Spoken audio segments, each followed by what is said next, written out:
Final update. Am I the a-hole for demanding to check my brother's girlfriend's bags before they leave my house? Original post. A bit of background here. I, 39 female, have a brother, 32 male, who I'll call Chase. Chase has been with this girl, 35 female, that I'll call Vivian, for almost 2 years now. About a month into their relationship, Vivian got pregnant with my nephew, who is now almost a year old.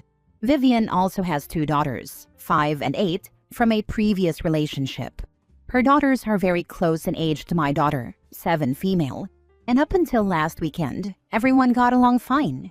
They live in a different state than us, but come to visit fairly often and stay with us because we have the extra room. Last weekend they came to stay again, and about an hour before they left, my daughter noticed that a few of her favorite toys were missing. The girls had been playing all weekend, so I didn't think much of it and offered to help her look for them. After about 20 minutes of searching, we could not find the toys anywhere, so I asked Vivian's girls if they remembered where they were playing with them last. The girls said no, but acted a little guilty about it. I asked Chase and Vivian about it, and Chase said he saw the exact toys in the room that Vivian's girls were sleeping in. We went to check, and they were not there. He asked Vivian if she had moved them when she packed the girls' things that morning, and she said they were not there. We went back into the living room, and I saw Vivian's girls huddled close together over a backpack and quickly close it when they saw we were there. Chase asked the girls again if they knew where the toys were, and this time they didn't say anything and just looked at their mom. Chase reached for the bag, and Vivian lost it. She started yelling at me, saying how dare I accuse her daughters of stealing, and she tried to snatch the bag away. Chase opened it, and there were the missing toys, plus a few more. I was absolutely furious. I told her I wanted to see what else she had, and demanded she open the 2 suitcases. She said that was an invasion of her privacy and tried to take them and leave. Chase stopped her and made her open them. She had taken several tops, a few skirts and dresses, and a brand new pair of Nikes that belonged to my daughter. I took everything back and told her she and her girls were not allowed back in my home. I have since received several texts from her and a few unknown numbers telling me I embarrassed her and upset her girls because they were promised the items. Chase is upset with her, but said I was too mean to her in front of everyone and that I could have handled the situation more privately. I do feel awful that her girls left crying, but am I the a-hole for how I handled the situation? Edited to add answers to a few questions I keep getting. I am not sure who promised the girls the items. She wouldn't elaborate, but I'm assuming it was her. She wanted me to pull her aside into a different room away from Chase and the kids to talk the situation out. Also, yes, I'm 99% sure the baby is his. He is almost a carbon copy of my brother when he was a baby. I do not believe the girls knew they were stealing the things. I really believe their mom told them I said it was okay. We have never had problems with the girls before this. They really seem to be good kids. Also, I'll be talking with my brother tonight or tomorrow to discuss things further. Now for the top comments before reading the updates. Not the a-hole. Holy crap. That is a hot mess. You should not feel bad for their crying, but you might talk to your brother about his terrible choice in partners. Our family never really loved her, but she has never done anything before this. To my knowledge, that was a major red flag. Unfortunately, even if he does leave her, he's stuck for another 17 years. Not the a-hole. I may not have thought to open the suitcases. I would have thought the girls just stole the toys, but the clothes make it seem like it was Vivian's act, especially if the girls were promised them. Who else would promise them? Your brother, his girlfriend, and children/stepchildren shouldn't be invited back. Anyone saying anything to you can host them themselves or shut the heck up. I normally wouldn't have thought to check either, but the way she grabbed them and tried to leave set off all the warning bells in my head. And who was there to be embarrassed in front of? It sounds like it was just your 2 families. You don't want to be called out as a thief? Don't steal. I embarrassed her in front of Chase and my perfect daughter, as she called her. They are no longer welcome back. My brother and nephew can stay anytime, but he'll have to leave them at home. They are not married, thank goodness. As far as I know, the girl's dad has been in and out of the picture for the last 4 years. My brother pays for everything and provides for them. I'm hoping to talk some sense into him. Edit/mini update. I will be speaking with my brother in about an hour. I have been in contact with someone who knows her, and a lot has come to light. I will update again if my brother says I can, as it's his life and not mine. Vivian is not at all who she claims to be. Update the next day. Thank you all so much for the responses. I'm sorry I haven't been able to get to everyone's comments, as I really didn't think this would take off.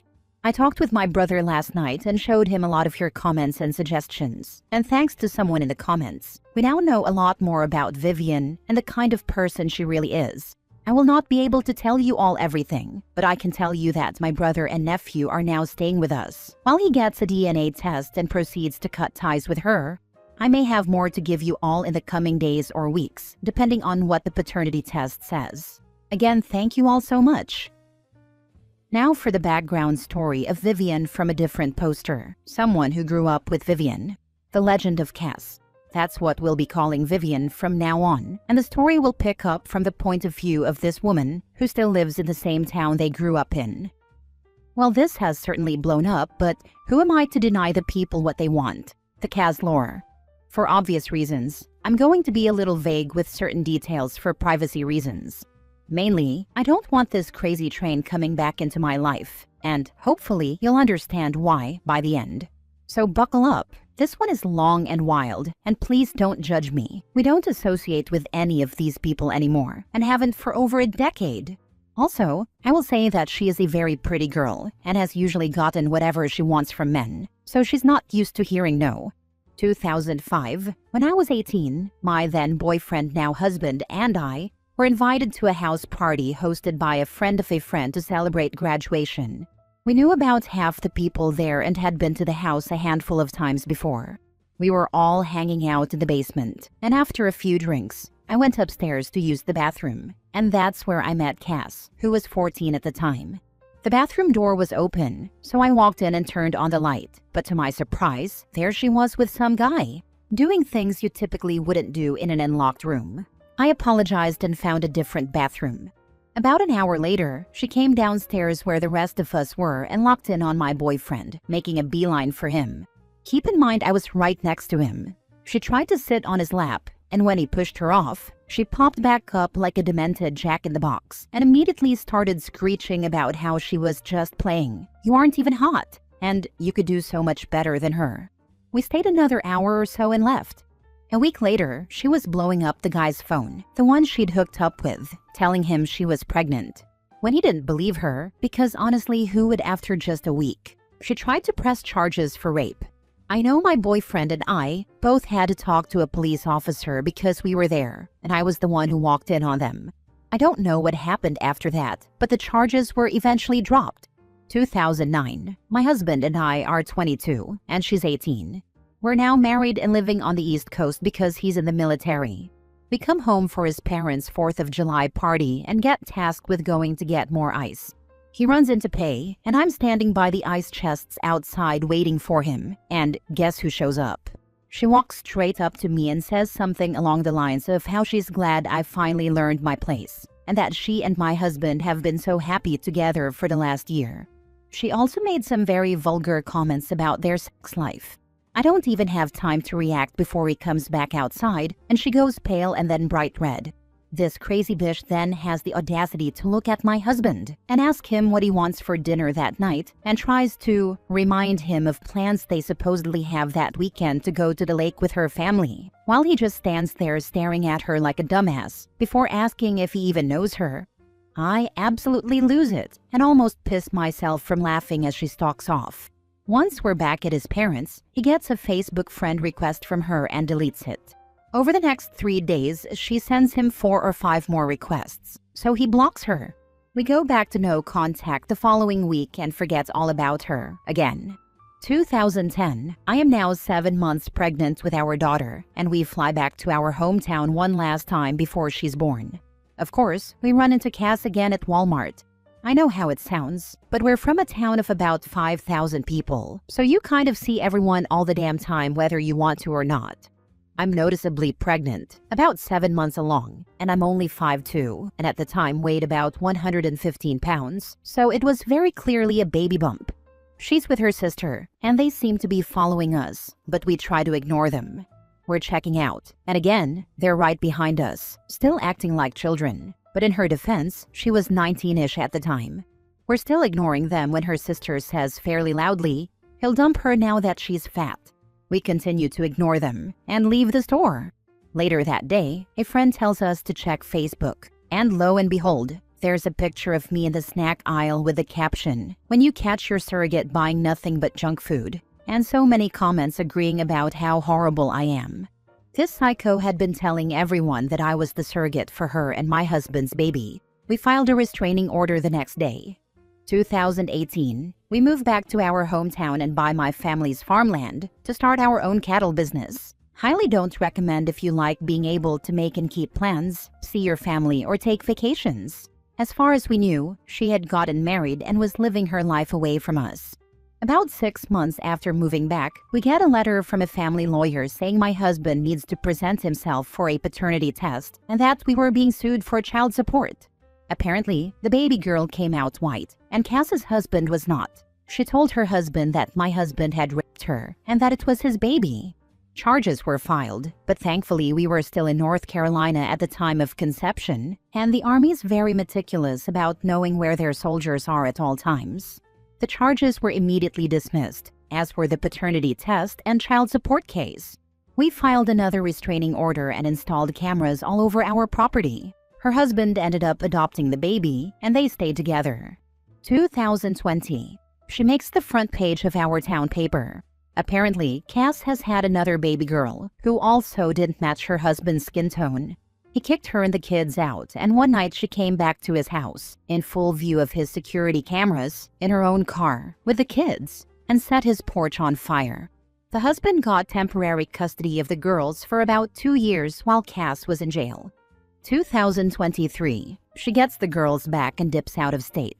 The husband files a police report, and everyone is looking for her. Unfortunately, the husband passes away in a car accident that same year. 2025, I'm doom scrolling on Reddit and see a story that sounds very familiar, and here we are. Reasons I thought it was her from the other post, her and the girls' ages. We knew she had a baby boy recently. She has a history of theft, and immediately playing the victim when caught. We still have a few mutuals on Facebook, so I do see her posts from time to time and knew she moved in with a new guy, OP's brother from the other post, about a year and a half ago. Well, I think that's the meat and potatoes of it. I'll be around later this afternoon to answer any questions. I may have some of the dates off, but hell, my memory is trash these days, and I try not to think about her or any of those crazies. Her fixation on your husband is so scary. Hopefully she continues to leave you alone. I also hope her kids turn out okay, because between the other story and this one, it sounds like she has many personal growth opportunities. She's tried to reach him via social media a few times, but we don't really do Facebook or anything like that anymore, and just try to live pretty private lives. I really think part of it is jealousy, because he's one of the few who never fell for her charms. Like I said, it's a very small town, and she really is a pretty girl. Be prepared, she's crazy, and she'll come back when she reads the story on Reddit and realizes it's about her, and maybe reads this too. We have enough to get another restraining order at any time. We also have security cameras all over our property and a few dogs that are the embodiment of wish an MF would. As batch crazy as this chick is, I'm super glad to see you and your husband have stuck by each other's side. That part makes me happy for you. Thank you. He's my best friend and has been since 8th grade. The crazier thing is, he's not the only one she's latched onto over the years, but I don't feel comfortable telling other people's stories. I'll get a hold of the other guy she's been obsessed with and see if he'll allow me to tell his story on here. Now for the first update from the second poster's point of view. Hey all, this is probably going to be the last Cass update for a while. It's been a rough 48 hours between some issues we're having on the farm due to 4 days straight of rain, and Cass finding the posts about her. I'll try to be brief, but give you guys an update as to what's going on. I have been in contact with the OP from the first post, and have permission to include a couple of updates from her situation as well. Cass has been arrested. Her girls are safe with OP's brother, and they are all back at his house. She found the posts and went feral with comments, and even a post that included a picture of my husband she took from my Facebook, which I have since had to deactivate. We called our local sheriff's department about the harassment and learned she had an active warrant. I was able to get in touch with OP to find out exactly where she was, and they contacted a law enforcement agency in that area, and they went and got her. We have pressed charges as well. Right now, she's looking at stalking, harassment, child endangerment, resisting arrest, and assault on an officer, among the charges she already had pending. I knew what might happen if I responded to OP's post, but I do not regret reaching out to her or exposing her antics. What matters is everyone is safe, and she is being held without bond. This is what the OP from the first post messaged me. The girls are safe with my brother, and he has all 3 children. He has been awarded temporary guardianship and will be getting them into counseling in the coming week. I tried to press charges, but as the items never left my home, I was unable to. We will have the results of the paternity test next week as well, but no matter the outcome, he will be trying to get full rights to my nephew. Edit. Guys, I have had several messages asking for a picture of her. Let me make this very clear. I will not be doing that. I will not be posting her picture on here. I will not be posting her picture in some random group on Facebook. I am trying to protect my family along with the family of the OP of the first post. Heck, at this point I'm also trying to protect her girls. Stop asking for her picture and pictures of the girls. Second update. Good morning all. I have a couple of updates for you, but first we need to discuss some things. I appreciate all the love we are getting from this, but some of you need to check yourselves. I will not be posting pictures of her. I will not be linking articles. I will not be posting mugshots. I will not be posting her court records. While yes, all of this is public record and can be found online, it will also expose our names, address, and personal information. If you ask, you will be blocked. If I have to block enough people, I will delete this account, and then no one will get updates. Sorry to be an ass, but this is our lives, our home, and I have to put our and our children's safety first. I have also had a few questions about why we moved back with all of this going on every time we came home. This farm has been in my family for over 120 years, and I will not be giving that up over her. Now on to the updates. Cass is still in jail and will be held there until her court date in the coming months, after which she will be transferred back to where she was arrested to face charges there that include child endangerment, resisting arrest, and assault on an officer. We have had a few people ask if we are safe, and yes we are. We have security cameras that run 24/7 on all structures, barns, houses, sheds, garages, everything, out here, both inside and out.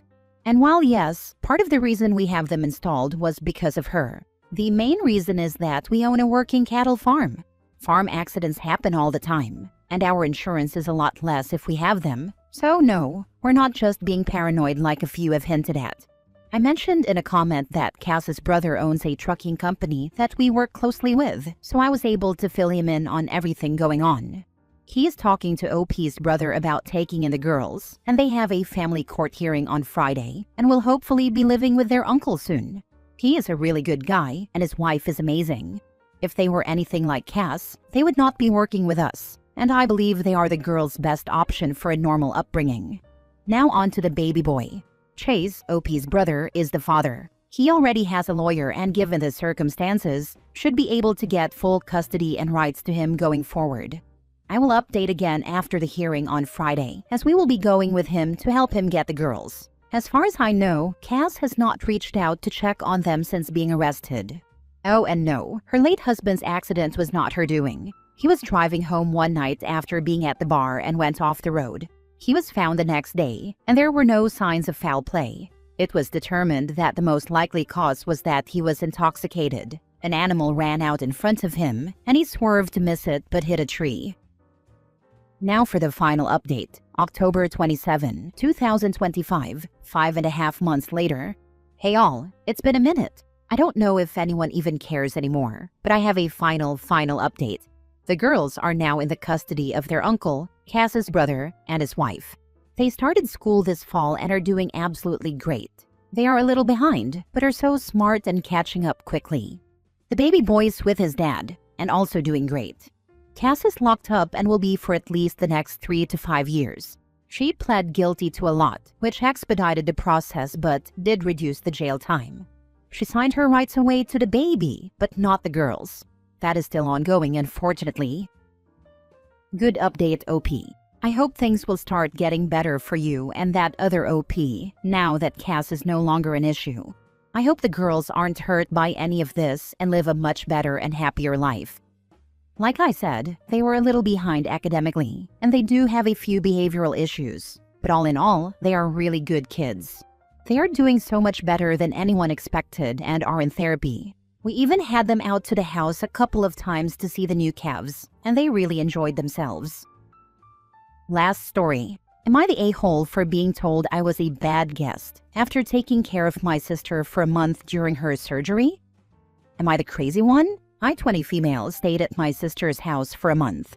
My sister had surgery and could barely move without help. Her husband works long hours. My parents were out of the country, so I stayed with her for about a month. I helped her shower, get dressed, cooked, cleaned, and made sure she was okay every day. While I was there, I really tried to respect their space. I kept my things in my suitcase. I washed and folded my own laundry. I vacuumed. I cleaned the whole kitchen. I did the dishes. When I left, I took the sheets off the inflatable bed I was using, folded everything, and tried to leave the room exactly how I found it. Her husband was up late pretty much every night until around midnight or even 2 a.m., playing video games and talking loudly on Discord. I didn't complain because it's his home, but it made it hard to sleep. They also had several arguments while I was there, including in the car, and one time they even brought me into it, which made everything feel awkward. But I stayed, helped, and did the best I could. The day after I left, I was told I was a bad guest. Apparently, they were upset because there was an empty toilet paper roll on the counter. The small bathroom trash wasn't taken out. There was an empty cheese stick wrapper in the fridge. I honestly don't remember doing that. A water bottle wrapper was left behind, not even sure it was mine, and a clothing tag from a sweater was on the floor. That was it. Those were the complaints. No, thank you. No acknowledgement of the month I spent helping her recover. Nothing about the cooking, cleaning, or late nights, just those tiny things. And now my sister wants me to call her husband and apologize. I'm sitting here like, seriously? I showed up when she needed help, tried to be respectful, took care of her for weeks, and this is what I get? I don't know what I'm supposed to feel right now. It honestly stings. Would anyone else actually apologize in this situation? Or am I being blamed for things that don't matter because it's easier than acknowledging the help I gave? Not the a-hole at all. Your sister and her hubby sound super ungrateful. You spent a whole month helping out with everything. Cooking, cleaning, even helping her shower. And they nitpick over an empty TP roll and some trash? That's petty as hell. Don't apologize. They should be thanking you profusely. Sounds like they're projecting their own issues onto you. I am so glad people are seeing this, because for this entire time, I felt like I was in the wrong or I was crazy. I honestly think her husband said this, so I don't stay the night again and he can keep playing till 2 a.m. in the morning in the room I'm sleeping in. Pathetic, right?